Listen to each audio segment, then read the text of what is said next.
Hello बच्चों, आपके अपने यूट्यूब चैनल कोचिंग क्लास में आपका स्वागत है। आज कक्षा 10 गणित न्यू एनसीईआरटी के अंतर्गत अध्याय 1 वास्तविक संख्याएं से रिलेटेड पहला पर्सनॉली 1.1 के अंतर्गत आए हुए क्वेश्चन का सॉल्यूशन समझेंगे।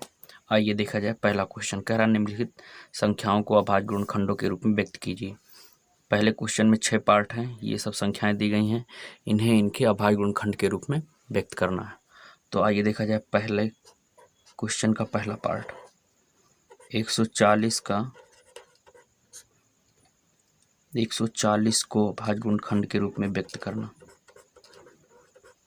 अभाज्य गुणनखंड के रूप में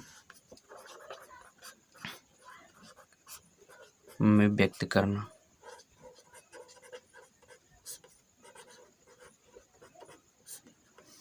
तो 140 का अभाज्य गुणनखंड निकाला जाए। 2 से विभाजित करेंगे, 2 सत्ते 14, 70 हो गया। फिर 2 से विभाजित करेंगे, 2 तियां 6, 1 7 10 हो गया। 2 पंचे 10। फिर 2 से विभाजित नहीं होगा, 3 से नहीं, 5 से विभाजित करते हैं, 5 सत्ते 35। तो 140 का अभाज्य गुणनखंड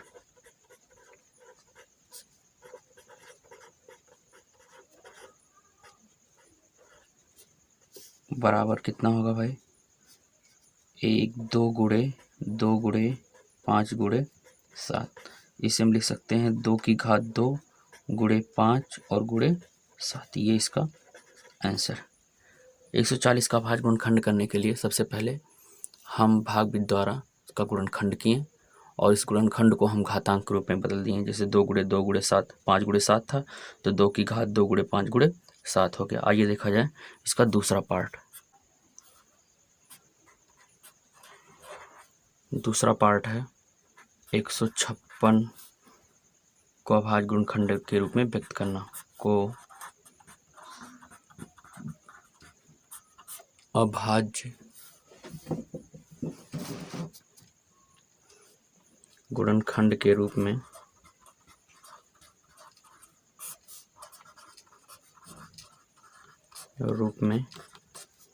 व्यक्त करना। 156 का अभाज्य गुणनखंड किया जाए। 2 से विभाजित करेंगे, 2 सत्ते 14, 1 15, 16, 2 अट्ठे 16। फिर 2 से 2 तियां 6, 1 7, 18, 2 9 18। फिर 3 से 3 1 कम 3, 3 त्रिका 9। और ये हो गया 156 का अभाज्य गुणनखंड।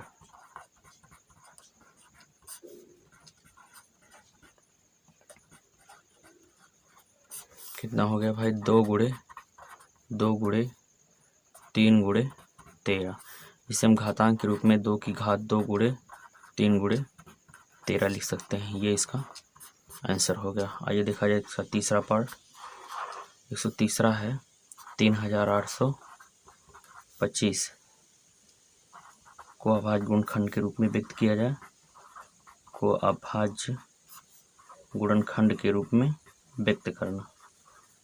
गुणनखंड के रूप में व्यक्त करना।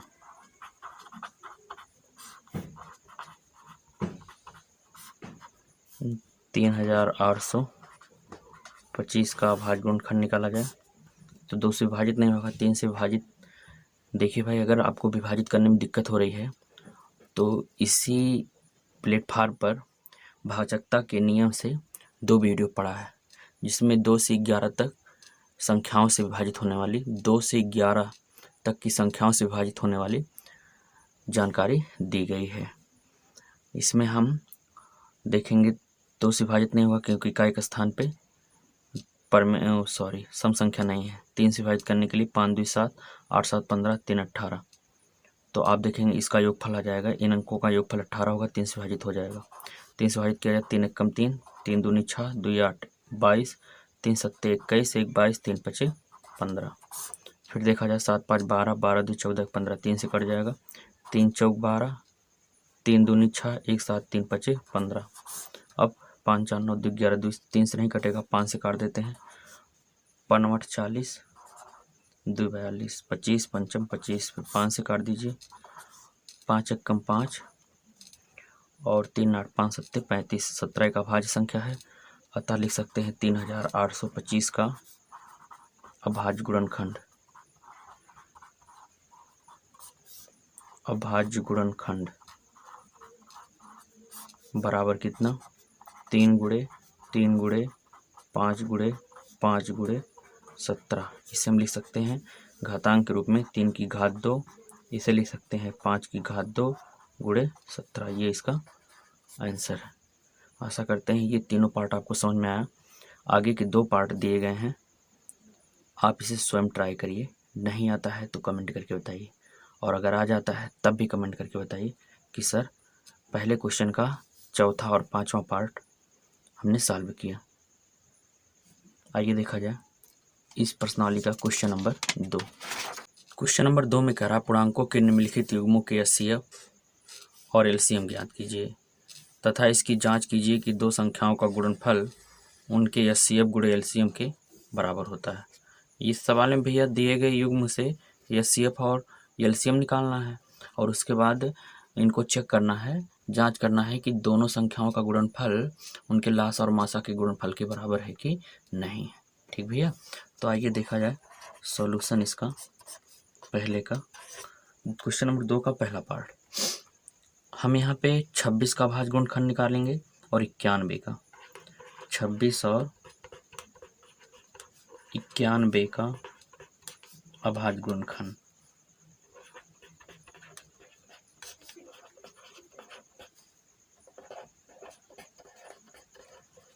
अभाज्य गुणनखंड निकालेंगे तो 26 का अभाज्य गुणनखंड 2 से विभाजित करिए, 2 एक कम 2, 2 3 6, तो कटेगा नहीं भैया। तो 26 बराबर लिख सकते हैं 2 गुणे 13 और 91 को हम लिख सकते हैं 2 से कटेगा नहीं, 3 से भी नहीं कटेगा। अब ये हम 7 से काट देते हैं, 7 से, 7 एक कम 7, दोनों 7 सत्ते और 7 त्रिक 21, 7 एक कम 7 दोनों 21 होगा, 7 त्रिक 21 तो आ गया। अब तो 13 आ गया, अभाज्य संख्या है, तो हम 91 को लिख सकते हैं 7 गुणे 13। ठीक भैया, अब यहाँ से हम निकालेंगे इसका एचसीएफ। एचसीएफ कैसे निकालते हैं, दी गई संख्याओं के अभाज्य गुणनखंड में हम उभयनिष्ठ अभाज्य गुणनखंड की कौन सी घात लेंगे, न्यूनतम घात, और हम उनका गुणनफल निकालेंगे। तो यहाँ पे अभाज्य गुणनखंड में 13 एक उभयनिष्ठ अभाज्य गुणनखंड है जिसका न्यूनतम घात कितना है, 1 है। इसका भी एक घात 1, इसका भी घात है, तो हम यहाँ लिख सकते हैं 13 की घात 1 बराबर कितना, 13। तो इसका एचसीएफ आ गया 13। ठीक भैया, अब यहाँ से इसका हम एलसीएम निकालेंगे। एलसीएम यहाँ निकाल रख देते हैं एलसीएम। तो क्या किया जाए, प्रत्येक अभाज्य गुणनखंड की अधिकतम घात लेकर के गुणनफल निकाला जाए। तो प्रत्येक अभाज्य गुणनखंड में यहाँ पे 2 है, 2 की अधिकतम घात 1 ही रहेगा, गुणे दूसरा 13 है, 13 की भी अधिकतम घात कितना है, 1 है, और तीसरा संख्या अभाज्य गुणनखंड 7 है, 7 का अधिकतम घात 1। इसे हम लिख सकते हैं 2 गुणे 13 गुणे 7, 13 दूनी 26 गुणे 7, 7 छक 42 के 2 हासिल 4, 7 दूनी 14, 4 18, 182 हो गया भैया। तो इसका एलसीएम कितना आ गया, 182। अतः एचसीएफ किसका, 26 और 91 का कितना आ गया, 13, और एलसीएम किसका, 26 और 91 का कितना आ गया, 182। अब हमें उत्तर की जांच भी करना है। क्या करना भाई, उत्तर की जांच कि दोनों संख्याओं का गुणनफल उनके लासा और मासा के गुणनफल के बराबर है कि नहीं है। तो जांच कीजिए, जांच करना। पहले निकाल लेते हैं दोनों संख्याओं का गुणनफल। दोनों संख्याओं का गुणनफल,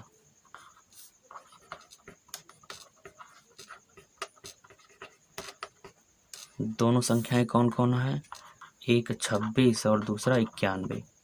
गुणा कराएंगे 26 का गुणा 91 के साथ, एक छक्के 6, एक दूना 2, 9 छक 54 के 4 हासिल 5, 9 दूनी 18, 5 23। तो हो जाएगा 6 6 3 2। तो ये भी है, इनका गुणनखंड निकाला गया है। तो हो जाएगा 2366। अब हम एचसीएफ और एलसीएम का गुणा कराते हैं। यह सीएफ है इसका 26 और 91 का, गुणे एलसीएम 26 और 91 का। कितना है भाई, यह सीएफ है 13 और एलसीएम है 182। दोनों का गुणा कराया जाए।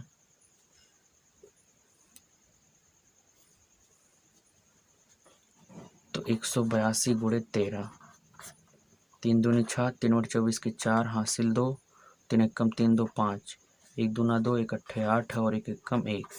तो जाएगा 6 4 2 6, 8 5 13 3 हासिल 1, 1 1 2। यह आ गया 2366। समीकरण 1 मान लीजिए, समीकरण 2 मान लीजिए। समीकरण 1 व 2 से, समीकरण 1 व 2 से क्या सिद्ध होता है कि दोनों संख्याओं का गुणनफल, दोनों संख्याओं का गुणनफल बराबर है उनके एचसीएफ गुणे एलसीएम के। ये प्रूव्ड हो गया। आशा करते हैं क्वेश्चन नंबर 2 का पहला पार्ट आपको समझ में आया। ऐसे ही आगे के 2 पार्ट करना है। फिर से देखा जाए, सबसे पहले 26 और 91 का भाज्य गुणनखंड निकालें। तो 26 का 2 गुणे 13 और 91 का 7 गुणे 13। एचसीएफ निकालेंगे तो उभयनिष्ठ संख्या की न्यूनतम घात।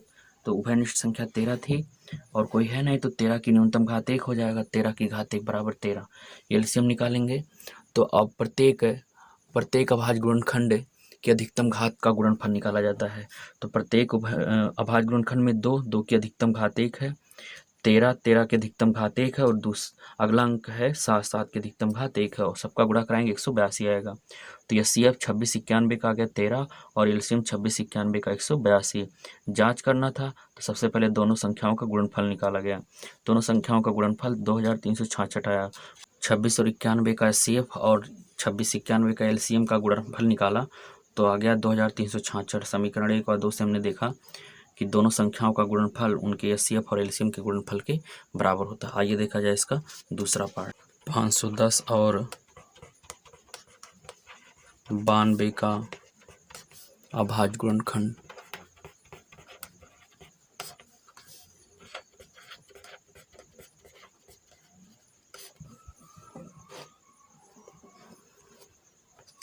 तो 510 का अभाज्य गुणनखंड निकालेंगे। 510 को 2 से विभाजित किया जाए, 2 दूना 4, 1 5, 11 2 पंचे 10, 11 2 पंचे 10। अब भैया 2 से विभाजित नहीं होगा। अब देखते हैं किससे विभाजित होगा। तो ये 5 5 10 12, 3 से कट जाएगा।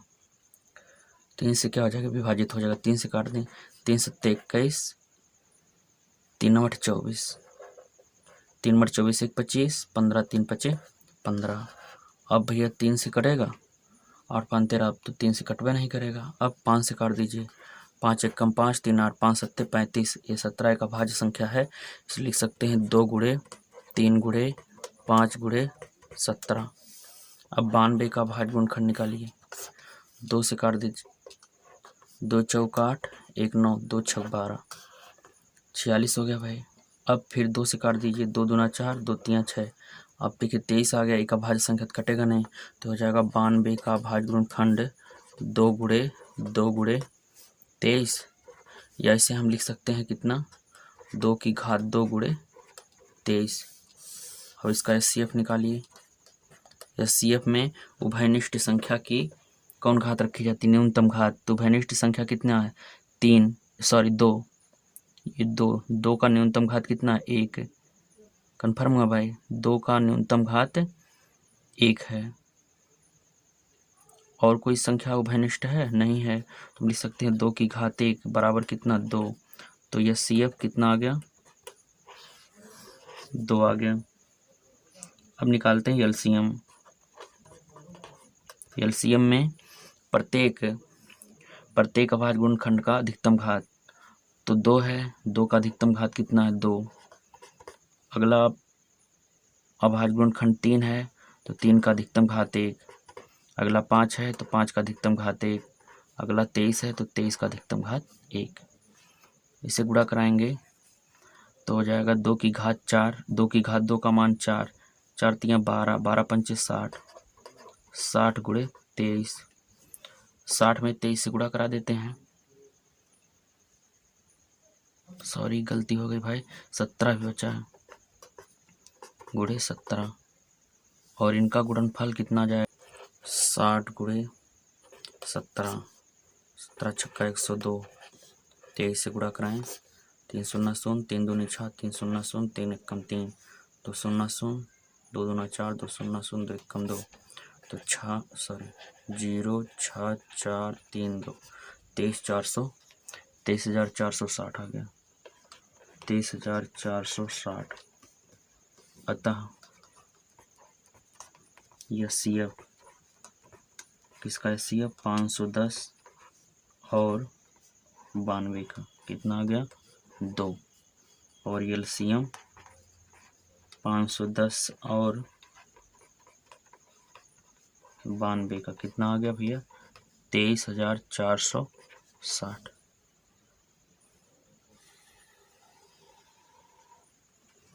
कन्फर्म हुआ भाई, इसका LCM और HCF निकाला गया। आइए जांच किया जाए। जांच करना, दोनों संख्याओं का गुणनफल पहले निकालते हैं। दोनों संख्याओं का गुणनफल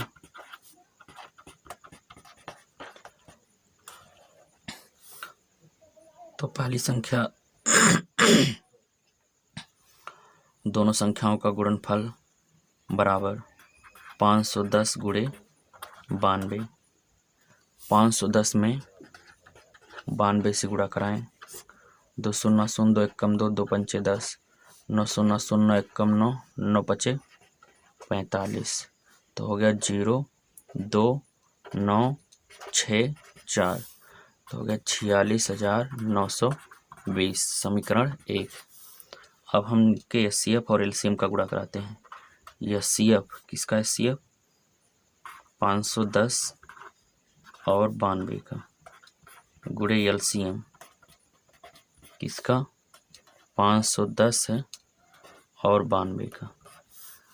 यह CF आया है 2, LCM आया है 23,460। 23,460 में 2 से गुणा 2 शून्य शून्य 2 छक 12 2 हासिल 1 2 चौका 8 9 2 3 6 2 दूना 4 तो ये भी कितना आ गया भैया आ गया 46,920 समीकरण नंबर 2। समीकरण 1 व 2 से क्या प्राप्त हुआ दोनों संख्याओं का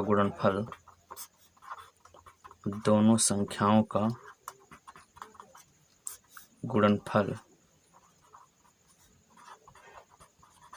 बराबर यह CF गुणे LCM। दोनों संख्याओं का गुणनफल उनके मासा और लासा के गुणनफल के बराबर है और ये प्रूव्ड हो गया। इसका तीसरा पार्ट भाई कितने का निकालना था तीसरा 336 और 54 का 336 और 54 भाई से स्वयं कीजिए और अगर समझ में आया है तो आप लगा सकते हो, नहीं समझ में आया है तो कमेंट करके बताओ और आ गया तब भी कमेंट करके। आशा करते हैं कि क्वेश्चन नंबर 2 का तीसरा पार्ट पूरा आप सॉल्व कर ले जाएंगे। आइए देखा इस प्रश्नावली का अगला क्वेश्चन नंबर 3। क्वेश्चन नंबर 3 में कह रहा है अभाज्य गुणनखंड विधि द्वारा निम्नलिखित पूर्णांकों के CF और LCM ज्ञात कीजिए। इसमें 3 पार्ट है, इसका भी 2 पार्ट लगाया जाएगा और 1 पार्ट आप स्वयं लगाइएगा। इसका पहला देखिए सॉल्यूशन तीसरे का पहला पार्ट 12, 15 और 21। सबसे पहले इनका क्या करेंगे, अभाज्य गुणनखंड का अभाज्य गुणनखंड निकाला जाए।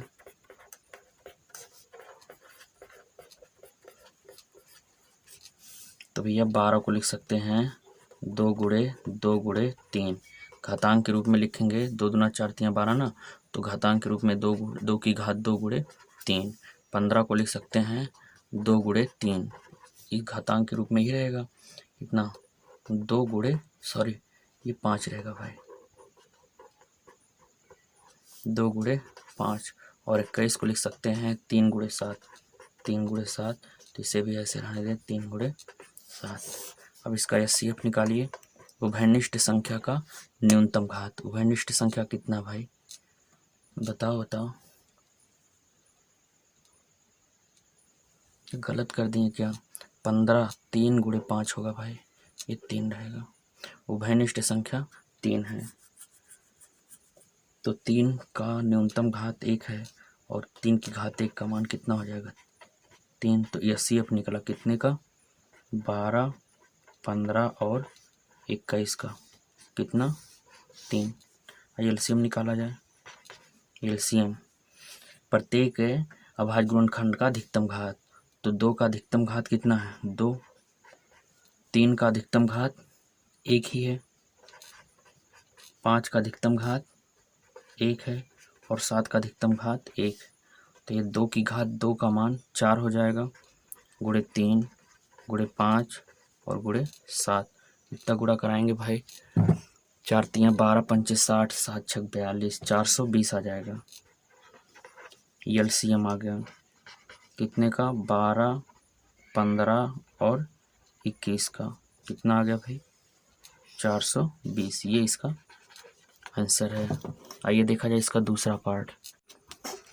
क्वेश्चन नंबर 3 के तीसरे पार्ट में कह रहा है 17, 23 और 29 का एलसीएम और एचसीएफ निकालिए। तो सबसे पहले 17, 23 और 29 का अभाज्य गुणनखंड निकाला जाए।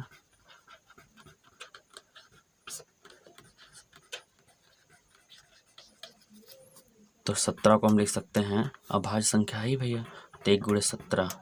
23 को लिख सकते हैं 1 गुणे 23 और 29 को लिख सकते हैं 1 गुणे 29, क्योंकि 17, 23, 29 सब अभाज्य संख्या हैं। इनका एचसीएफ निकालेंगे, एचसीएफ हो जाएगा उभयनिष्ठ अभाज्य गुणनखंड की न्यूनतम घात। तो यहाँ पे उभयनिष्ठ संख्या कितनी है 1 है, तो इसका एचसीएफ कितना आ जाएगा 1। अब एलसीएम निकालते हैं। एलसीएम प्रत्येक अभाज्य गुणनखंड का कौन सा घात लिया जाएगा अधिकतम घात, तो प्रत्येक अभाज्य संख्या कौन कौन है 17 है, 17 का अधिकतम घात 1 ही रहेगा, और 23 है, 23 का अधिकतम घात 1 और 29 का अधिकतम घात 1, तो जाएगा 17 गुणे 23 गुणे 29 और इनका गुणनफल निकालेंगे तो आ जाएगा 11,339, 11,339, अतः ये इसका एलसीएम आ गया। अतः एचसीएफ कितने का 17, 23 और 29 का कितना 1, और एलसीएम 17, 23 और 29 का 11,339, ये इसका आंसर है। क्वेश्चन नंबर 3 का दूसरा पार्ट आपको बताया गया, तीसरा पार्ट आप स्वयं करिए भाई। 3 पार्ट में से 2 पार्ट हम बताएं, तीसरा पार्ट आप स्वयं करिए और आशा करते हैं क्वेश्चन नंबर 3 का तीसरा पार्ट आप सॉल्व कर ले जाएंगे। आइए देखा जाए क्वेश्चन नंबर 4। क्वेश्चन नंबर 4 में कह रहा है एचसीएफ 306 और 657 का 9 दिया है और इम्पॉर्टेंट क्वेश्चन है भाई ये, और ये पिछले प्रीवियस ईयर में ये बोर्ड एग्जाम में आया हुआ क्वेश्चन। तो एलसीएम कह रहा है 306 और 657 का ज्ञात करना है। तो ध्यान दीजिए आप, इसमें दिया है सॉल्यूशन, दिया है क्या दिया भाई HCF कितने का 306 और 657 का कितना दिया 9, यही तो दिया है। अर्थात 306 और 657 का HCF 9 दिया है। इसमें पहली संख्या कितनी है 306 और दूसरी संख्या कितनी है 657। चूंकि हम जानते हैं कि दो संख्याओं का गुणनफल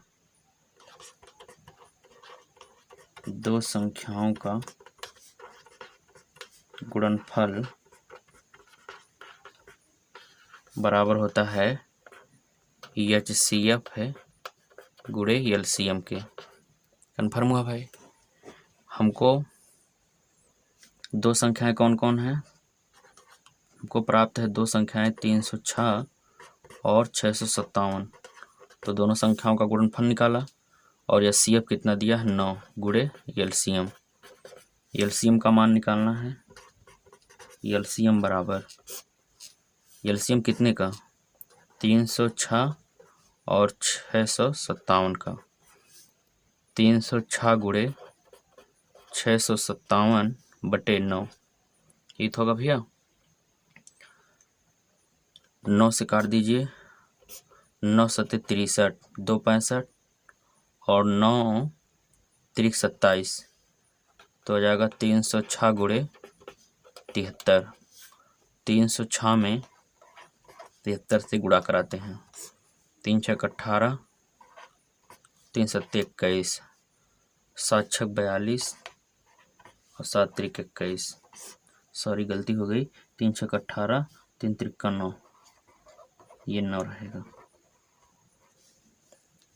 तो हो जाएगा 8, 2 1 3, 9 4 13 3 हासिल 1 1 1 2 और ये 2, ये हो जाएगा 22,338। अतः